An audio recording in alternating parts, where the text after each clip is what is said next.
거기에 변화가 있고 성장이 있는 거예요. 잘나간 사람, 똑똑한 사람을, 성공한 사람을, 특별히 하나님의 사랑받고 축복받은 사람을 시기하고 못마땅히 생각하는 사람은 더 이상 그 사람에게서는 기대할 게 없습니다. 해 아래 새 것이 없다 그랬어요. 다 이미 있었던 것이 새로 나오는 거예요. 그래서 우리가 남다르게 새로운 걸 개발하려고 하는 노력도 중요하지만요, 이미 이 지구상에는요 엄청난 참 담고 싶고 갖고 싶은 것들이 많아요. 특별히 지금 지식이 다 드러나 버렸어요. 그래서 누구든지 그 지식을, 누구든지 그 정보를, 누구든지 그 무엇을 내가 끄집어서 다 사용할 수가 있어요. 그래서 자기 자아에 도취되지 마시고요, 내가 최고다 하는 그런 자만의식에 빠지지 마시고 앞서가는 사람들 자꾸 주목하시고요, 새로운 것들을 자꾸 여러분 그걸 접하려고 노력을 하십시오. 그러면 여러분 자신에게 놀라운 성장이 있을 줄로 믿습니다. 특별히 우리는 하나님 믿는 사람이에요. 하나님 믿는 사람으로서 이런 욕심이 있어야 돼요. 저는 한때 그런 욕심이 있었어요. 하나님이 역사를 주도해 오시는데 지구 역사가 정확히 몇 년인지 아무도 모릅니다. 그러나 그 많고 많은 그 사람들 인류 역사 가운데 하나님은 시대 시대 하나님의 사람들을 세워서 하나님의 역사를 이루어 오셨어요. 그렇다면 그 시대 시대 하나님께 쓰임받은 사람들을 주목하십시오. 왜 하나님이 저들을 뽑으시고 저들을 세우시고 왜 저들을 쓰셨는가? 왜 저 사람은 남다른 축복을 받았는가? 왜 저 사람은 성령을 받았고 왜 저 사람은 능력을 받았고 왜 저 사람은 역사 속에 그렇게 큰 영향을 끼쳤는가? 이런 면에 있어서 관심을 가지고 계속 주목하면서 연구하세요. 깨달았으면, 발견했으면 모방하세요. 그렇게 살려고 여러분 노력하세요. 그러면 어느덧 여러분도 성숙한, 저보다 훨씬 더 성숙한 사람이 될 것이고요, 여러분 자신의 그 발전이 있으리라 믿습니다. 자, 여러분, 저는 인류 역사 가운데 가장 하나님의 사랑을 받고 축복을 받고 하나님께 존귀한 사람으로 쓰임을 받은 사람이 누구냐 묻는다면 저는 주저없이 다윗이라고 말씀드리고 싶어요. 다윗은 목동 출신으로서 이스라엘 왕이 된 것도 큰 하나님 축복이죠. 근데 왕이 돼서는 안 될 사람이 왕이 돼가지고 자신도 망하고 그 민족도 국가도 망한 그 사례가 얼마나 많은지 몰라요. 그러나 다윗은 왕으로서 최고의 왕이 되고요, 이스라엘 수천 년 역사 가운데 많은 왕들이 지나갔지만 다윗과 같은 위대한 왕이 없었어요. 이스라엘 역사 가운데 최고의 전성기는 바로 다윗이 통치할 때입니다. 그러니까 왕이 된 것도 중요하지만 하나님이 그를 정말로 존귀한 사람으로 세우신 거죠. 그리고 그 아들이 대를 이어서 왕이 되고요, 그는 통치하는 기간 동안에 최고의 이 번성을 이루었고요, 전쟁할 때마다 백전백승 승리를 거두었어요. 그리고 하나님께서 그 생애 가운데 놀라운 복을 주셔서, 제가 그 솔로몬 성전 건축하는 그 이야기를 하면서 다윗이 하나님께 드린 그 예물이 얼마나 많으냐, 황금이 103톤이라니까요. 그 당시에 은이 238톤, 철과 각종 보석과 그리고 대리석, 백향목, 성전에 들어간 그 재료만 여러분 따진다면 사람의 이 계수로는 할 수가 없어요. 그렇게 엄청난 물질을 하나님께 드린 것만 보아도 그가 사는 인생에 엄청난 하나님께서 부여를 주신 것을 볼 수가 있어요. 다 하나님이 주셨어요. 아멘. 성지순례하게 되면요 반드시 거치는 코스가 있는데 다윗 왕의 무덤을 갑니다. 역대 왕들이 얼마나 많았어요. 그러나 일체 가지 않고요, 오직 다윗의 무덤만 갑니다. 가면 그냥 가지 않아요. 병사들이, 군인들이 아주 삼엄하게 경비를 쓰고 있어요. 그리고 들어갈 때는 이런 하얀 어떤 빵떡 모자를 이렇게 뒤집어 쓰고 간다고 해요. 그만큼 정숙한 모습으로 마음으로 다윗을 어떤 존중이 여기는 그런 마음을 가지고 들어가서 여러분 무덤을 봅니다. 그가 떠난 지 수천년 역사가 지났지만 여전히 이스라엘 백성들의 가슴에는 살아있는 영웅으로 기억되고 있는 거예요. 이렇게 하나님께서 다윗을 위대한 사람으로 쓰셨어요. 그리고 중요한 것은 다윗의 혈통을 통해서 인류를 구원하는 예수 그리스도가 오셨다는 사실입니다. 그래서 다윗은 인류를 구원하는 그 구원의 통로로 쓰임을 받았어요. 그래서 다윗이 더 돋보이는 거죠. 그래서 이런 축복의 사람이 됐는데 그 이유가 무엇이냐? 여러 가지 원인이 있지만요, 다윗은 하나님의 은혜를 알았어요. 그러니까 복받는 비결이 있다니까요. 다윗이 그렇게 위대한 사람이 된 것은, 위대한 축복을 받은 것은 그 비결이 있다고요. 그 비결이 뭐냐? 여러 가지 말씀드릴 수가 있지만 그 중에 대표적인 것이 바로 하나님의 은혜를 기억하고 감사할 줄 아는 사람이었다는 거예요. 남다른 재능과 남다른 무슨 지식이 있어서, 그리고 무슨 조직이 있어서, 무슨 여러분 집안에 어떤 명문 가문이기 때문에 그렇게 된 게 아니고 아무것도 없는, 서두에 말씀드린 대로 양치는 목동인데 그 시대를 초월해서 가장 위대한 하나님의 종으로 기록된 것은 다른 게 아니라니까요. 감사합니다. 감사가 인생을 바꾸는 놀라운 비밀이 들어있어요. 다윗은 인생을 살아가면서 3대 신조가 있었어요. 첫째는 뭐냐? 어떤 어려움이 있어도 사람을 의지하지 말자. 하나님 있는 사람들마저도 그저 예배드리는 시간에 사람 만나러 다니고, 이건 아닙니다. 다윗은 철저히 사람을 의지하지 않겠다. 성경을 보니까 사람을 의지하면 올무에 걸린다. 사람을 의지하다 망한 사람 많아요. 다윗은 절대로 사람을 의지하지 아니하리라. 사람은 의지의 대상이 아닙니다. 도와주고 섬기고 사랑할 대상이지 의지할 대상이 아니에요. 두 번째는 어떤 환난을 당해도 하나님께 나아가 기도하자. 세 번째는 바로 하나님의 은혜를 깨닫고 감사하는 삶을 살자. 이게 다윗을 바꾼 중요한 키워드예요. 이걸 여러분 마음에 새기세요. 나도 이렇게 살아가리라. 떠납시다. 나도 이렇게 살아가리라. 이 세 가지를 신앙의 신조로 삼으시기 바랍니다. 다 말씀드릴 수가 없고, 세 번째 그가 결심한, 나는 항상 하나님의 은혜를 기억하면서 감사하자. 감사를 명심했어요. 감사로 살기로 명심을 했어요. 첫째가 그는 감사한 이유를 이제 이야기하고 있는데, 시편 136편은요 1절부터 26절까지 엮어져 있어요. 근데 모든 구절들이 감사하자, 하나님께 감사하자 나와 있어요. 그래서 그 모든 구절이 다 감사할 내용이 새겨져 있습니다. 다 말씀드릴 수가 없고요. 오늘 딱 세 가지 지백에서 말씀을 드리겠는데, 다윗은 첫째로 무엇을 감사했느냐? 하나님의 선하심과 인자하심을 기억하면서 감사했어요. 이 선하다, 저 사람 참 선하게 생겼어. 참 저분 참 선하게 보여. 예수님께서 말씀하시기를 선한 사람은 아무도 없다 그랬어요. 오직 하나님만 선하다 그랬어요. 하나님만이 선하신 분입니다. 그럼 선하다, 이 선이 뭐냐? 선이라는 말은 바로 차일이란 말이에요. 히브리 말로 차일. 뜻을 찾아보니까 아름답다, 자비롭다, 은혜롭다, 좋다, 그리고 친절하다, 이런 뜻이 있어요.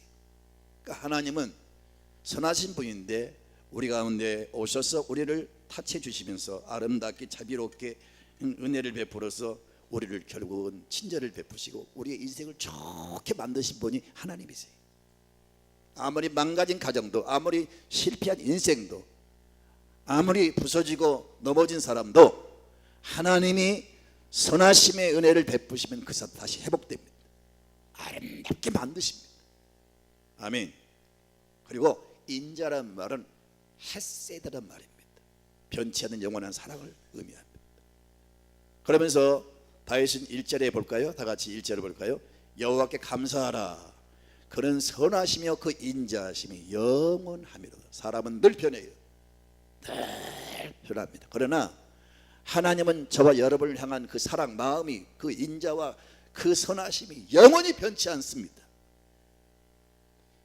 그 하나님을 의식하면서, 그리고 지금까지 살아오시면서 여러분이 그 은혜를 받고 살아왔어요. 그 은혜를 하나하나 기억하면서 하나님께 감사하세요. 바로 그것이 다윗을 위대한 사람으로 만든 놀라운 비밀이라는 사실이에요. 이번에 어떤 강사님이 그런 말을 했어요. 우리가 불편한 것은 세보면 5가지, 6가지, 자기는 고백할 때 12가지가 내게 지금 불편하다. 그러나 내게서 감사할 것을 찾으면 수만 가지라는 거지. 이미 하나님께 주신 그 은혜를, 헤아릴 수 없는 많은 은혜를 하나님 내게 베풀어 주신 그 선하심과 인자하심이 너무 많은데 그걸 보지 못하고 현재 내가 현재 불편을 겪고 있는 불과 몇 가지를 놓고 거기에 모든 마음을 다 쏟고 그것 때문에 마음이 상하고 흔들리고 넘어지고 하나님 멀리하고 불평하고 이러지 말라는 거예요.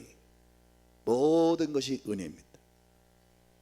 나의 나 된 것이 은혜고 여기까지 온 게 은혜고 하나님의 선하심과 인자하심이 나와 함께 하셨음을 잊지 마시고 그것을 하나님께 입술로 혹은 마음으로 물질로 감사합니다. 이게 다윗을 위대한 사람 만든 비밀입니다. 여러분, 그 시편 23편은 다윗이 그 인생 말기에 자기의 인생을 돌아보면서 하나님의 은혜를 이렇게 찬양하고 있어요. 시편 23편 1절을 보면 여호와는 나의 목자시니 내게 부족함이 없으리로다. 그리고 6절을 보면은 같이 읽도록 합시다. 내 평생에 선하심과 인자하심이 반드시 나를 따르리니 내가 여호와의 집에 영원히 살리로다. 그런 자기 인생을 돌아볼 때 하나님의 선하심과 인자하심으로 나와 함께 하셨다는 사실을 기억하면서 하나님을 찬양하고 감사를 드리는 겁니다. 영국에 해가 지지 않는 그 나라가 된 그 이유가 뭐냐? 빅토리아 왕 때에 그가 왕으로 간탁이 됐을 때 자기는 자격이 없는데 연약한 자기를 왕으로 이제 세워주신 것이 감사하기도 하지만 너무 그 왕이 됐다고 하는 사실에 대해서 너무 놀래고 너무 자신이 없는 거예요. 계속 땅을 치면서 울면서 하나님 앞에 기도하는 것이 힘을 얻어가지고 영국을 세계의 제일 가는 나라로 만들어버린 거예요. 그 빅토리아 여왕 때부터 이런 일이 있어요. 항상 여왕들 타는 마차는요 그 뒤에 두 좌석이 있어요. 그 좌석은 항상 비어있어요. 어떤 외국 수상이 와서 그 여왕한테 물었어요. 왜 이 뒷좌석은 항상 비워둡니까?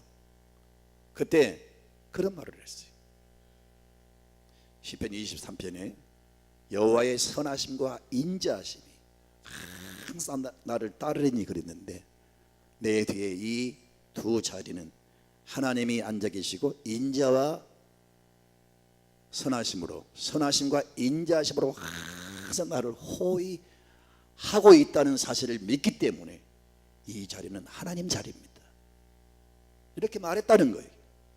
사소한 것 같지만 그 의식 속의 마음속에 철저히 하나님의 은혜를 기억하면서 하나님을 신뢰하는 믿음을 보여준 거죠. 그러니까 보란듯이 연약한 여인이 세상을 나라를 다스리지만 세계적인 나라를 만들어버린 거예요. 사랑하는 성도 여러분, 지금까지도 하나님의 선하심과 인자하심이 함께 하셨습니다. 앞으로도 그 인자하심과 선하심은 변치 않을 겁니다. 그걸 기억하면서 감사하세요. 여러분, 특별히 무슨 수입이 없고 특별히 무슨 여러분 딱 집어서 올해 내가 뭐가 잘 됐지, 뭘 내가 받았지 이렇게만 따지지 마시고요. 지금까지 살아온 삶 자체가 하나의 축복이고요. 여기 앉아있는 건강한 모습을 예배드린 이 모습 자체가 하나님의 선하심과 인자하심이 함께 하시기 때문에 우리가 이렇게 앉아있는 거예요. 내가 지금 느끼는 불편한 몇 가지는 내 인생에 그렇게 소중하지 않아요. 이미 받은 것이 헤아릴 수 없이 많아요. 참으로 하나님의 은혜를 헤아리면서 감사할 수 있기를 바랍니다. 하나님은 본질이 선하십니다. 하나님은 죄를 사해 주시고 부르짖는 자에게 응답을 주실 때 인자함을 베푸십니다. 그 선을 베푸십니다. 하나님이 창조한 세계가 하나님의 선한 역사입니다.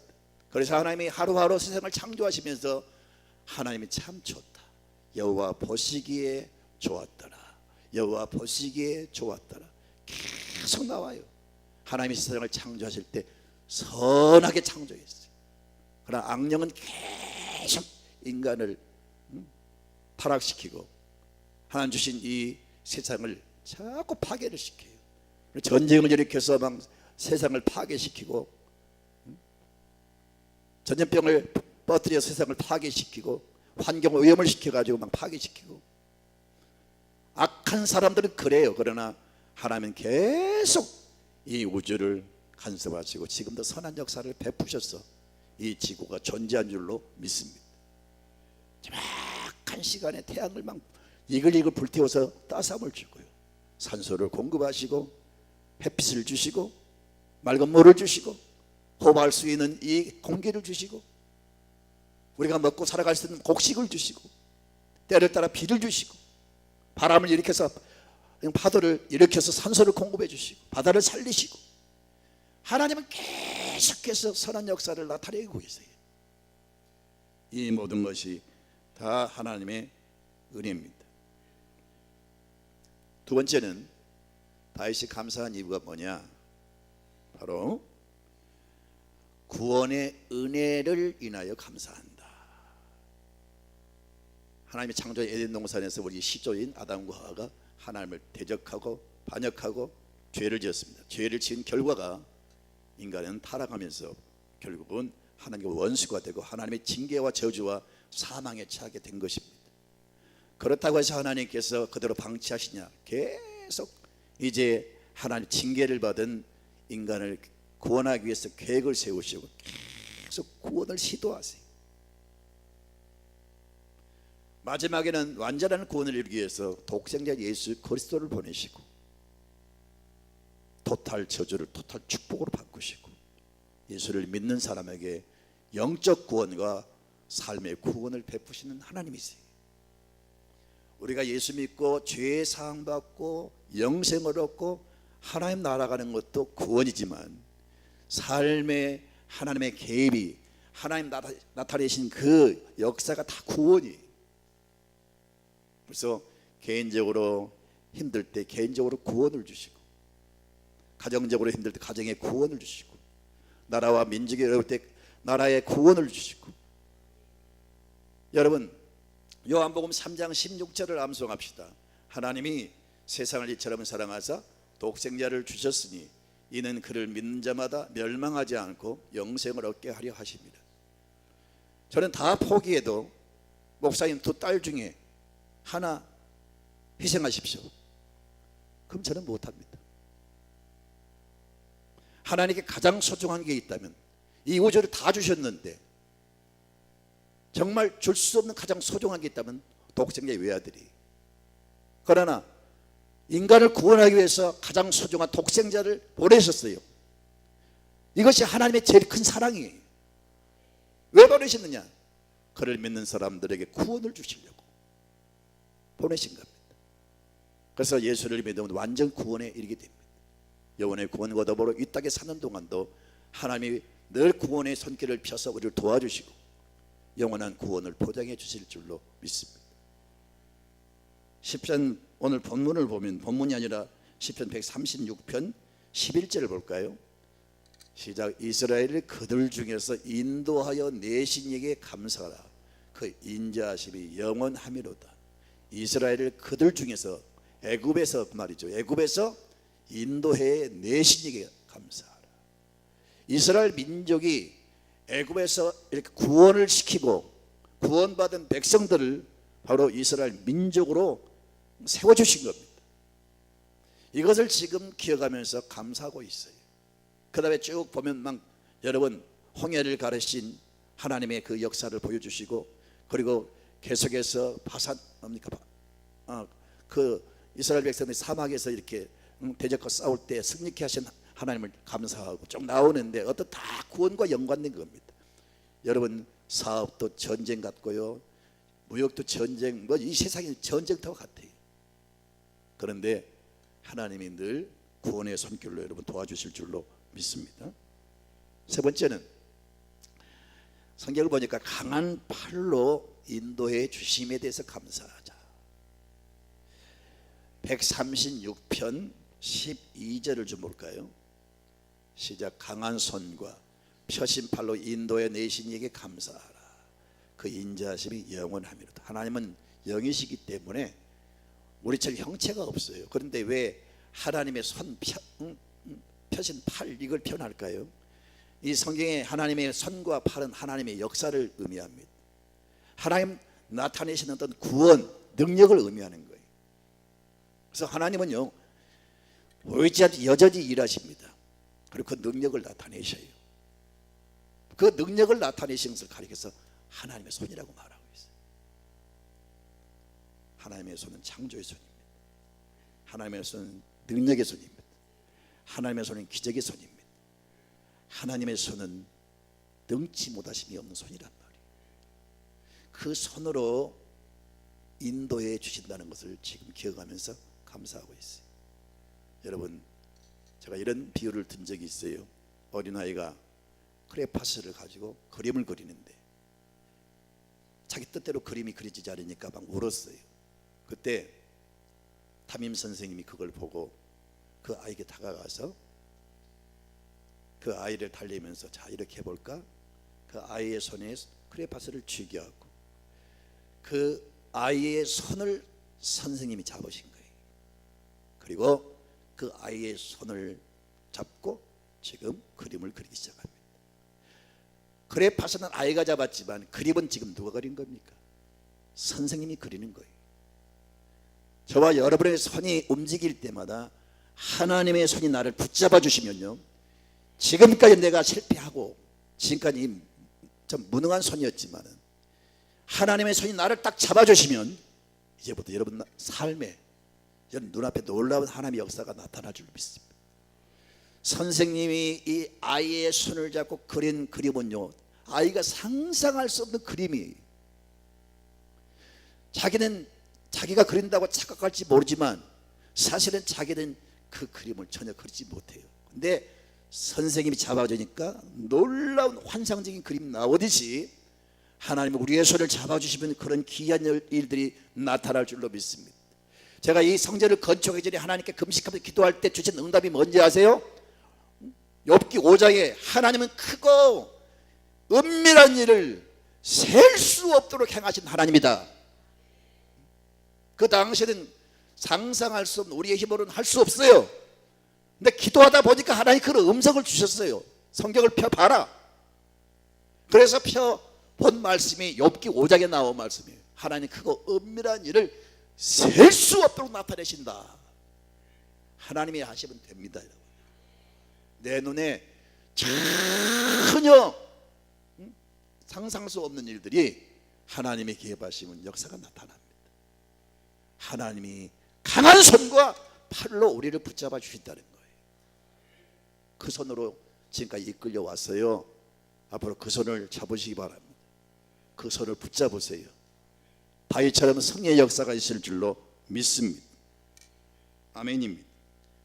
우리 다 같이 암송하는 구절 있잖아요. 이사야 41장 10절을 천천히 내게 주신 말씀으로 생각하고 우리 읽읍시다. 두려워하지 말라. 내가 너와 함께 함이라. 놀라지 말라. 나는 내 하나님이 됨이라. 내가 너를 굳세게 하리라. 참으로 너를 도와주리라. 참으로 나의 의로운 오른손으로 너를 붙들리라. 그 하나님의 손길을 쇠 없이 그런 경험을 했어요. 그래서 나의 일은 내가 한 게 아니고 하나님의 손으로 나를 도우셨다. 이걸 인정하고 하나님께 감사했다, 그 말이죠. 사람들이 살면서 고난을 참 많이 겪는데 고난 중에 고난을 가장 많이 겪은 사람 가운데 한 사람인 존 버닐이라는 사람이 있어요. 이 사람은 아주 지긋지긋한 가난한 가정에서 그 땜쟁이 아버지 밑에서 태어났어요. 어릴 때부터 너무너무 가난했어요. 근데 가난도 가난이지만 어린 시절에 어머니가 세상을 떠나는 거예요. 그 다음에 가장 사랑했던 자기 여동생이 세상을 떠나는 거예요. 그 이후에 계모가 들어와서 겪은 그 매질과 고난이 너무 심했어요. 아무튼 고생하다가 군대를 갔습니다. 군대 가서 싸움터에 나갔는데 자기 가장 친했던 친구가 싸움터에서 피를 흘리면서 죽어가는 모습을 눈으로 보았어요. 너무 충격을 받고 그 상처가 아무렇지 않는 거예요. 겨우 제대를 하고 결혼을 하긴 했는데 결혼하자마자 애가 태어났는데 소경 이 장애를 갖고 태어나는 거예요. 계속 아이를 낳기는 낳았지만 사남매를 낳고 아내가 또 죽어버리는 거예요. 계속 이런 충격을 받으면서 감당할 수 없어서 결국은 이 사람이 술을 마시지 않으면 살 수가 없어서 술을 마시고 도박을 하고 방탕과 방황의 삶을 살게 됩니다. 이제는 자기 자신을 가누지를 못해요. 쓰러져 가지고 누워있을 때 하나님의 음성을 듣게 됩니다. 그 음성이 뭐냐, 그 내용을 내가 적어왔어요.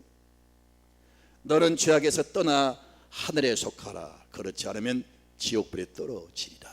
그런 음성을 듣게 됩니다. 그러면서 그 음성과 더불어 용기를 내서 일어납니다.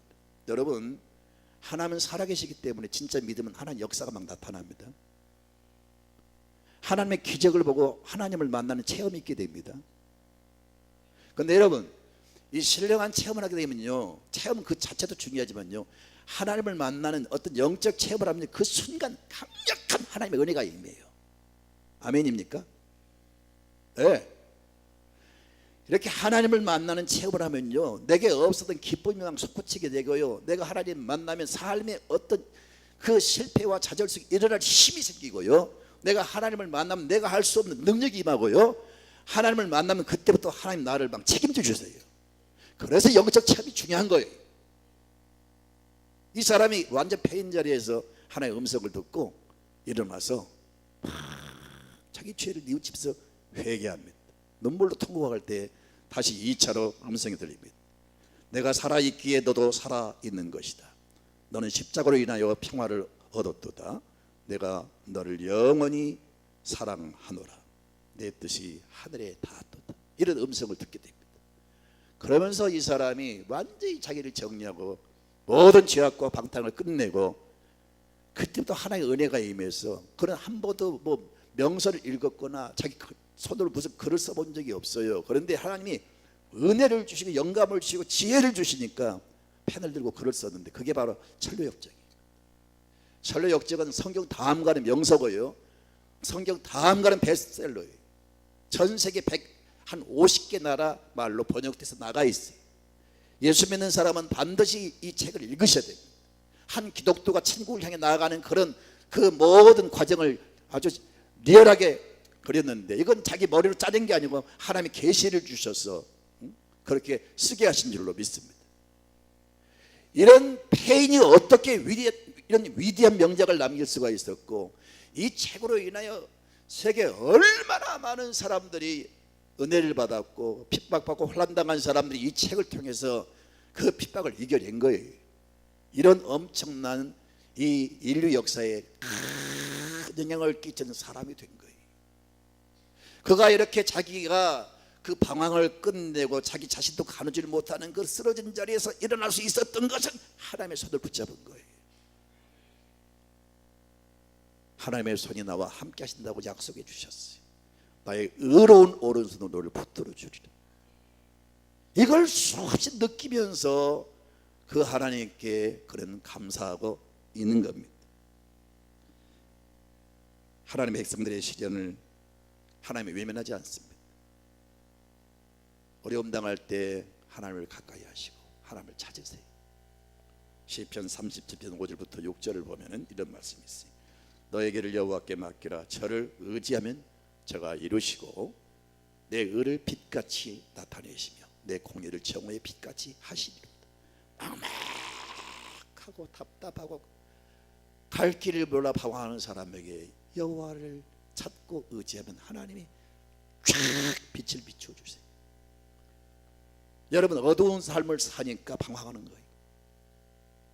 어둠에 매여 있기 때문에 죄짓고 방탕하는 거예요. 내 주께서 은혜를 주시면 앞길이 환하게 열릴 줄로 믿습니다. 아멘입니다. 여러분, 감사는 참 놀라운 비밀이 담겨 있어요. 사람과의 관계도요. 젊은이들 잘 들으세요. 앞으로 인생을 살아가면서요, 윗사람들에게 사람들을 만날 때 항상 기본적으로 미소를 띠면서 감사합니다. 사장님 감사합니다. 선배님 감사합니다. 목사님 감사합니다. 이 감사만 잘해도 인간관계가 좋아지고요, 여러분 앞날에 좋은 일이 많이 있을 줄 믿습니다. 선배들이 막 끌어주고 싶고 도와주고 싶어요. 진짜로 여러분 미소 띠면서 정말로 다가가면서 감사합니다, 고맙습니다, 인사를 잘해보세요.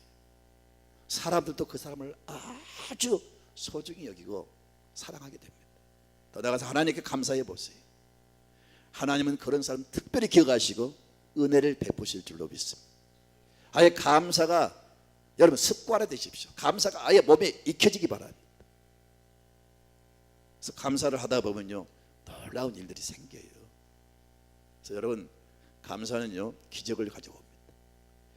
감사는 일종의 씨를 심는 원리. 씨를 하나 심으면 싹이 나서 열매를 거두는데, 똑같은 열매를 하나만 맺는 게 아니고 10배, 100배, 1000배를 맺는 거예요. 감사를 한마디 하면, 내가 하나님께 감사합니다 하면 하나님은요 여러분 삶 속에 감사할 거리를 10가지, 100가지, 1000가지를 주실 줄로 믿습니다. 이렇게 감사는 감사의 조건을 만들어내시고, 감사를 하다 보면 감사할 수밖에 없는 기적들을 만들어내실 줄로 믿습니다. 이런 원리가 있다니까요. 일본에서 있었던 일인데, 일본 해군이 전쟁터에 나가서 겨우 이제 돌아왔어요. 돌아보니까 동네가 완전 속대밭되고, 사람들은 그냥 기아에 허덕이고, 자기가 살던 집도 완전히 불살라서 폐가 됐어요. 이제 다시 집을 복구하고 동네를 막 돌아보면서 복구하려고 했는데 너무 참상이 심해가지고 하다 지쳐가지고 이제는 원망과 불평으로 꽉 차버렸어요. 어떻게 인생을 살아가나 완전히 좌절속에 빠지게 됐는데, 이게 오래가다 보니까 이 폐인된 거예요. 그래가지고 뇌졸중 비슷하게 그냥 쓰러지면서 전신이 이게 마비가 돼버렸어요. 입만 살아있는 거죠. 누워가지고 아무것도 보다는 그런 상태가 되고 말았습니다. 가족들이 의사를 불러가지고 그 의사의 진단을 받습니다. 의사가 와서 이 사람에게 처방을 내리는데, 내가 주는 약을 먹을 때마다 하나님 감사합니다, 하나님 감사합니다 5번씩 반드시 하나님께 말하고 드세요. 그리고 앞으로 밥을 먹든지 무엇을 먹든지 먼저 먹기 전에 하나님 감사합니다, 감사합니다 5번씩 꼭 하고 드세요. 이렇게 처방을 내렸어요. 의사의 말이니까 이 환자가 이제 약을 먹을 때마다 그렇게 하나님 감사합니다 5번을 외치는 거예요. 음식을 먹을 때 그렇게 하는 거예요. 어느 날 딸이 밖에서 풀빵을 하나 사가지고 돌아오면서 누워있는 아빠에게 아빠 드세요 하고 입에다 이렇게 딱 대줬는데, 딱 받아 먹으려고 하는 순간에 감사를 열었어요. 빵을 먹기 전에 하나님 감사합니다, 감사합니다, 감사합니다 이렇게 하는 가운데 3번째, 4번째 하다가 이게 풀려버린 거예요. 이게 뉴스에 나온 거예요. 이게 풀려가지고 사람이 정상으로 다시 일어났어요. 무슨 말이냐? 감사하다 보면 기적이 일어납니다. 지금은 당장 힘들고 어려워도 절대로 우리 믿는 사람은 원망은 안 됩니다. 원망하면 할수록 꼬입니다. 그러나 감사하면 자꾸 좋은 일이 생깁니다. 감사하면 기적이 일어납니다. 바울과 실라가 밤중에 감옥에서 감사할 때에 옥문이 열리면서 지진이 일어나서 모든 죄수가 다 여러분 해방을 받았잖아요. 그 일로 여러분 빌립보 교회가 세워지잖아요. 감사는 그런 기적을 가져옵니다. 오늘 추수감사절을 기해서 잃어버린 감사를 회복하시고, 다윗처럼 내 인생에 나는 이렇게 살아라 3대 그 원칙을 정한 것처럼 나는 절대 사람을 의지하지 아니하리라. 나는 무슨 일인지 하나님께 나가 기도하리라. 나는 모든 것이 하나님의 은혜인 줄 알고 나는 감사하면서 생을 살아가리라. 하나님의 선하심과 인자하심 때문에 하나님의 구원의 은혜로 인해서 강한 손의 도우심으로 인해서 나는 지금까지 살아왔다. 그걸 기억하면서 감사를 드림으로 위대한 인류 역사 최고의 축복의 사람이 됐습니다. 미국이 그 메이플라워 청교도를 타고 미국에 와서 그 엄청난 고난과 시련 속에서 도착해서 먼저 하나님 앞에 교회를 세우고 그 추수한 그 모든 것을 가지고 하나님 앞에 감사를 첫 번째 드렸을 때 하나님 미국이라는 위대한 역사를 일으킨 줄로 믿습니다. 감사는 이런 기적을 가져온다니까요. 이 추수감사를 모두가 감사가 회복되어서 이런 변화와 축복이 있기를 주의로 축원합니다.